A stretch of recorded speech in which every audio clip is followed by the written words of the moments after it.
मुग्धा और उसकी सास के बीच पूरा समय सास के किसी ना किसी काम को लेकर मतभेद चलते ही रहते हैं। बहू, ओ बहू, जरा चाय बना दे। मुग्धा चाय लेकर आती है। ये लीजिए, और कुछ चाहिए? अरे नहीं, बस चाय पीने का मन था। जाओ, तुम दूसरा काम करो। चाय पीने के थोड़ी देर बाद सास दोबारा मुग्धा को आवाज लगाती है। अरे बहू रे, आओ बहू, जरा हलवा तो बना दे, मीठा खाने को मन हो रहा है। इसी तरह मुग्धा की सास पूरा समय कोई ना कोई काम बताकर उसे रसोई से बाहर तक निकलने नहीं देती। कभी चाय, कभी हलवा, कभी पानी तो कभी दूध, हर समय खाने को चाहिए। और उसके लिए अपने हाथ पर बिल्कुल नहीं हिलाने। परेशान किया हुआ है इन्होंने। सास की जबरदस्ती परेशान करने की आदतों से दुखी मुग्धा एक शाम सचिन के साथ अपने कमरे में बैठी हुई बात कर रही होती है। सुनो जी, मम्मी जी की ये जानबूझकर मुझे परेशान करने की फरमाइशों से मैं बहुत फ्रस्ट्रेट हो चुकी हूँ। पूरे दिन में एक सेकंड का आराम नहीं मिलता। रसोई से बाहर कदम रखती नहीं कि बहू ये बना दे, बहू री वो बना दे। अरे इनकी फरमाइशें चलती ही रहती है। अरे मुग्धा, माँ खाने की शौकीन है, पर उम्र हो चली है, खुद खाना नहीं बना सकती, इसलिए तुमसे बोलती है। अरे तो शौक भी उम्र देख कर रखने चाहिए ना। समझ में नहीं आता, हर समय फेविकॉल का जोड़ लगाए सोफे से चिपके बैठी रहती है। इतना सब डाइजेस्ट कैसे हो जाता है उन्हें? अरे तुम मेरी माँ से इतनी नफरत कैसे कर सकती हो? मैं उनसे नफरत नहीं करती जी, बस परेशान हूँ। जहाँ मुग्धा अपने पति से ये सब बोल रही होती है, वहीं उसकी सास भी कमरे के बाहर दरवाजे से कान लगाए सारी बातें सुन रही होती है और अगली दोपहर रसोई में मुग्धा के पास जाती है। बहू, आज ना मेरा कुछ मसालेदार खाने का मन है। तो चाय बना दो, मुझे बहुत पसंद है।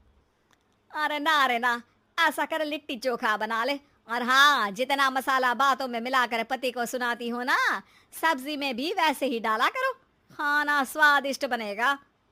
सास की बात सुनकर मुग्धा हैरान रह जाती है। मतलब अब पूरा समय मुझ पर हुक्म चलाने के साथ बंद कमरे में हुई पति पत्नी के बीच की बातें भी सुनती है? अरे बात जब मेरी थी तो सुनने में क्या दिक्कत है? ये कहकर सास वहां से चली जाती है। अरे अब तो हद पार हो गई, इस तरह से तो ये मेरा जीना मुश्किल कर देंगी। मुग्धा सास की हरकतों से परेशान उसका हल सोचने लगती है और इसी तरह कुछ दिन बीत जाते हैं, जिसमें सास का जन्मदिन आता है। मुग्धा बहुत खुशी के साथ अपनी सास को एंड्रॉइड मोबाइल गिफ्ट करती है। मम्मी, आपको सबसे बात करने के लिए बहुत दिक्कत होती है ना, कभी सचिन तो कभी मुझे बोलना पड़ता है, पर इस मोबाइल से आपको कोई दिक्कत नहीं होगी। एक जगह बैठे बैठे बहुत कुछ कर सकती हैं अब आप। मोबाइल देख सासू माँ खुश हो जाती है, पर उसे इस्तेमाल करना तो आता नहीं, इसलिए साइड में रख देती है। जिसे देख मुग्धा घर का सारा काम छोड़ मोबाइल सेट कर सास को इस्तेमाल करना सिखाने लगती है, जिसके बाद अब सास पूरा समय मोबाइल में ही लगी रहती है। हाय, जब से मम्मी को मोबाइल मिला है मेरी लाइफ में कितनी शांति आई है। अच्छा है, इसी तरह बिजी रहे तो मैं भी सुकून की ज़िंदगी जी पाऊंगी। अब मुग्धा जब मन करे काम करना, जैसा चाहे वैसा खाना बनाकर खाना, पूरा समय रिलैक्स और खुश रहने लगती है। क्या बात है, आजकल तुम बहुत चहक रही हो। अरे मम्मी जी से छुटकारा जो मिला है, अब ना फरमाइशें ना छुप छुप कर बातें सुनना। अच्छा, तो मोबाइल गिफ्ट करने की ये स्कीम थी। इसी तरह दिन बीतते हैं और अब मोबाइल पर लगी सास फरमाइशों की जगह सवालों के लिए बहू को आवाजें लगाना शुरू कर देती है। अरे बहू सुन तो, देख जरा किसी का फोन क्यों नहीं मिल रहा? रिचार्ज खत्म हो गया है, पर अभी 4 दिन पहले ही तो मैंने किया था, इतनी जल्दी कैसे खत्म हो गया? अरे मैंने कल तेरी कनाडा वाली मौसी सास से 3 घंटे बात की थी ना। क्या?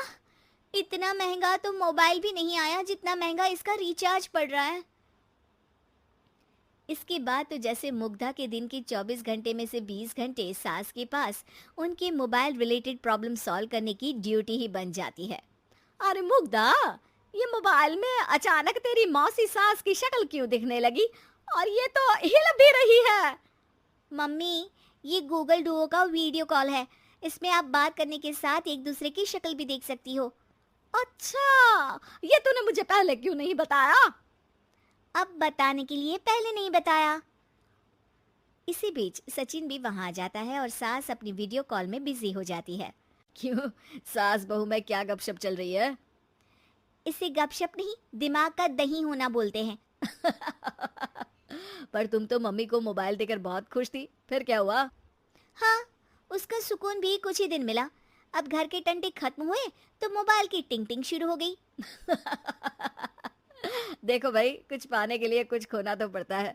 आखिर तुमने मोबाइल अपने फायदे के लिए ही तो दिया है, तो फिर सवालों के जवाब भी देने पड़ेंगे, क्योंकि जब तक उनके हाथ में ये फुंथरू रहेगा, तुम्हारी लाइफ में प्राइवेसी और सुकून रहेंगे।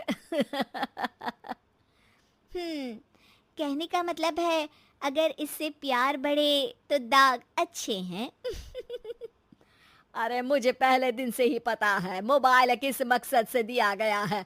भूलो मत, इससे पहले मैं बातें ही सुनती थी। सास की ये बात सुनकर मुग्धा शॉक में और सचिन हंसता रह जाता है।